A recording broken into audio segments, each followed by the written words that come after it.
What's up, everyone? Lion Roar here, and it looks like Gemstone Legends is standing in solidarity with Ukraine, and this is even more relevant coming from a company like Strybog Games, which created Gemstone Legends, because it does come from Poland, which is right on the border of where this war is happening. They are taking in a number of refugees in their country and feeling the effects of the war pretty directly.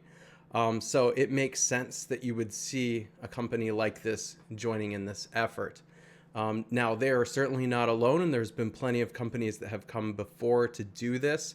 And there is a cost to the company on this. I've talked about that in another video for a different game because there are a lot of Russian players who spend money. And yes, there's a lot of economic sanctions already in place, meaning that Gemstone Legends was likely to take a hit anyway from what was going on. At the same time, it looks here like Gemstone Legends is pulling any of their promotions, events, contests, things like that. They're disabling payments from players in Russia, making it really hard to just enjoy the daily conveniences and luxuries that Russians were used to before Vladimir Putin decided to attack Ukraine. Now, I think there's a very legitimate question that a lot of people might ask of like, how is this helping? Gemstone Legends doing this, like, Putin probably has never even heard of Gemstone Legends. So like, why would he care? Why would this make a difference? And the same was true of the other game that I covered.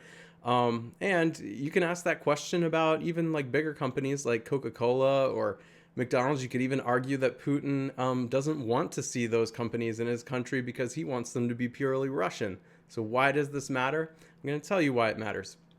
First of all, as you know, things are very, very censored in Russia. A lot of people don't know what's happening. Some do. Some know how to use VPN and be able to access other perspectives and learn the facts about what's going on. But a lot of people just watch the state news there, especially the older generations, and they don't really understand what's happening. To get the word to the people in Russia, they're going to need to feel it. Now, taking away conveniences like Gemstone Legends and Coca-Cola and McDonald's and other games and things like that is nothing compared to the pain and suffering that's happening in Ukraine, because people are dying. Children are dying. Hospitals are being targeted. There's a lot of torturous things happening with weapons that are banned by the Geneva Convention even. Nothing that Gemstone Legends is doing here compares at all to the death and destruction that Putin is causing there. But for his people to understand that something's not right, that something Putin is saying doesn't add up, they're going to need to feel uncomfortable, because if Putin, which he's doing, is getting up and saying that everything is good, this is a small military operation, they're not experiencing many casualties, this will be over quickly, they have all the economic wealth and things they need in place to get through this temporary difficult time, the people are going to realize that's not the case when all of their everyday luxuries, little things like Gemstone Legends, are evaporating. You know how much we like click on games like this, right? Just impulsively, like even if we didn't plan on playing, like our thumb just goes right to the icon on our phone to play. If every time someone's thumb does that to go to not just Gemstone Legends, but all the other apps and games that people are used to using in Russia, then and they see messages like this, they're gonna get the message. And over time, as this starts to wear on, if things start to get worse and worse in Russia because of Putin's war, eventually you will get the people to turn and hopefully end this war, because it is going to be the people who end this war. You know Putin's not going to end it. You know he's not up for negotiating. He's not up for diplomacy. It is going to have to be a regime change or something like that. And that will take time, and it will take making the people there uncomfortable to realize something isn't right. Now, I get the ethics behind why punish the people who didn't decide to do this. I get where that perspective is coming from. But do note this. An independent survey was taken in Russia where 70% of the population looked upon Putin's war favorably.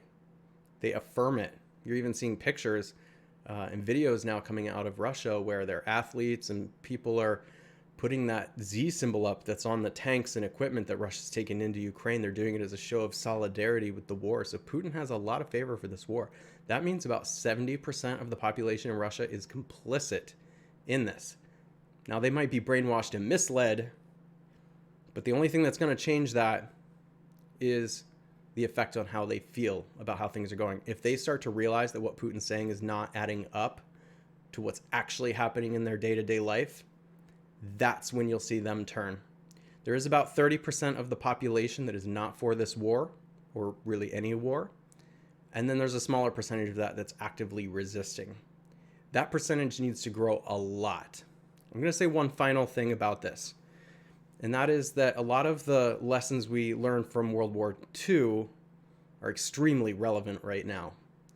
And one of those things we learned from World War II, where Germany aggressively moved in on one country and then another and then another and another, is we need to stop that before it gets started. And it has started now.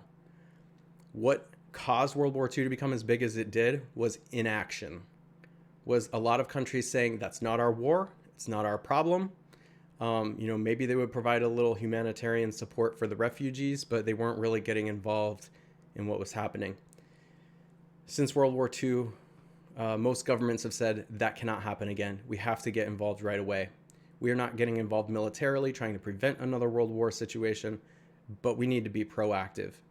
Because it wasn't until after World War II that the citizens of Germany, who were similarly brainwashed to believe that everything was good, they were creating a big empire that was bringing glory to Germany.